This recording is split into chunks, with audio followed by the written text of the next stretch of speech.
Bom, então, uma forma de estimar a matriz de cargas e a matriz de especificidade psi vai ser através de componentes principais. Quem vai ser o L, que é o L estimado, que é a matriz de cargas?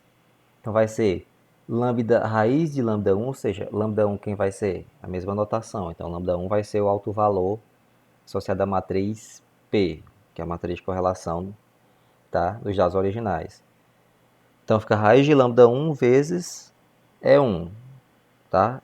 Até a última parte que vai ser lambda, raiz de lambda m vezes EM, ok? E o psi vai ser a diagonal, ou seja, a matriz diagonal, tá? De R, quem é R? A matriz de correlação menos L vezes L transposto, né? Eu coloquei aí, mas faltou só o transposto. Mas você vê aí pela inversão de MP, que é L vezes L transposto, ok?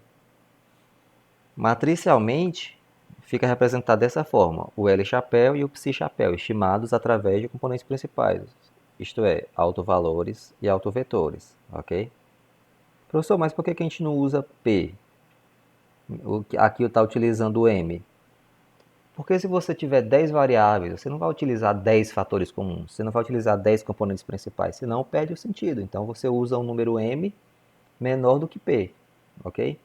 Então, por exemplo, se a gente tiver um banco de dados com 20 variáveis, você não vai utilizar componentes principais e utilizar 20 componentes. Não faz sentido, você usa um número menor. Aqui a ideia é equivalente, você não vai usar as P, então usa um número M de fatores comuns, ok?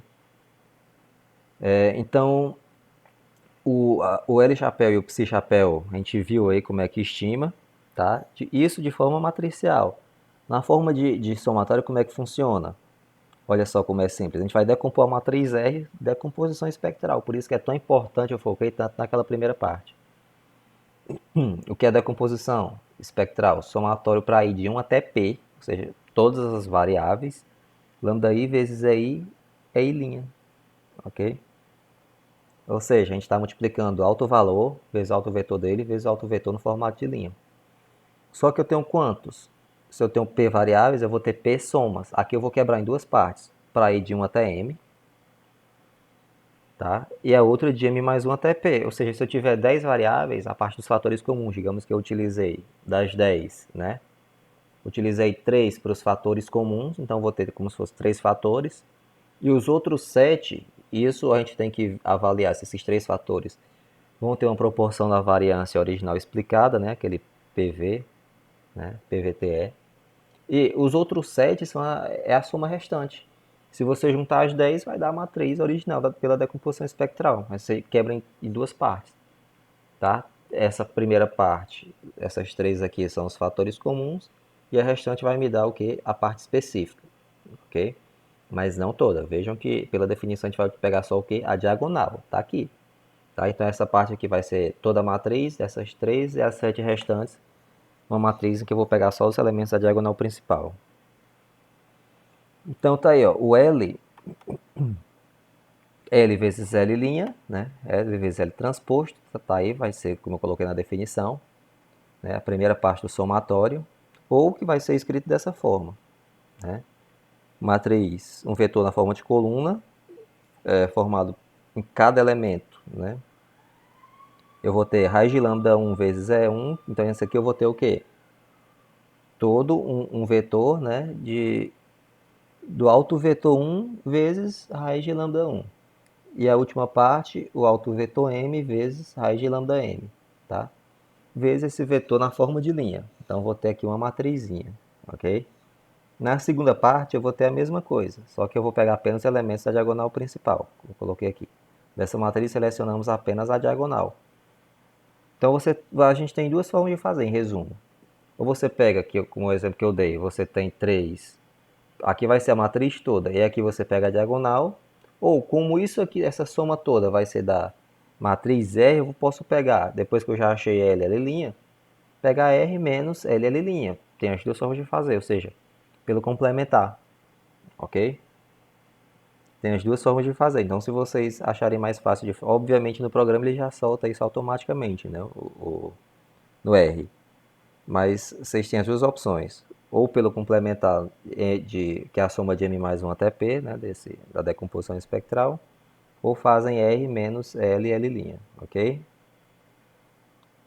Então, por aproximação, a gente vai ter, obviamente, que o R, a matriz de correlação, vai ser dada por L, L' mais chapéu, né, nos dois, mais o psi chapéu. Professor, mas era para dar igual? Era. Se você tivesse a decomposição espectral pura e simples, mas não. Você tem a primeira parte, ok, de 1 até M, e de M mais 1 até P, você não tem a matriz cheia, você vai ter só os elementos da diagonal principal. Por isso que vai ser aproximado e não vai ser igual, ok? Que a matriz psi é só a diagonal. Então a matriz de resíduo desse modelo fatorial, que a gente chama de MR, vai ser o que? R menos essa matrizinha, tá? Então, se você tiver uma matriz de resíduo alta, significa que o modelo não foi legal, ou que você vai ter que pegar mais fatores para diminuir o resíduo. Obviamente, se você pegar um número maior de fatores, você vai estar se aproximando da parte da decomposição espectral correspondente aos autovalores mais altos. Então, você pega um valor, uma matriz que está bem próxima da matriz original, independente dessa parte, dessas matrizes finais. Ou seja, se eu tenho 10 matrizes, se eu estou pegando a parte dos fatores comuns, 8, tá difícil de escrever aqui, 8, tá? Então essas duas que sobram são associadas aos autovalores lá do final, então vão ser valores bem baixos, né? Então, que vão me fornecer um resíduo mais baixo ainda. Então essa matriz residual é usada como um critério de qualidade do ajuste. Quando esse M é igual a P, obviamente você está pegando a decomposição espectral pura e simples, você vai ter uma matriz de resíduo nula, tá? A proporção da variância explicada vai ser a mesma ideia de componentes principais, vai ser lambda I sobre P. Lembre-se que agora eu estou trabalhando com a matriz de correlação, por isso que embaixo eu vou ter o P, ok? E representa o quanto cada fator capta da variabilidade original. Então, um exemplo bem simples para retratar isso. Eu vou ter uma pesquisa de mercado com aceitação de um produto com essa quantidade de pessoas, 200, 103 mulheres e 97 homens.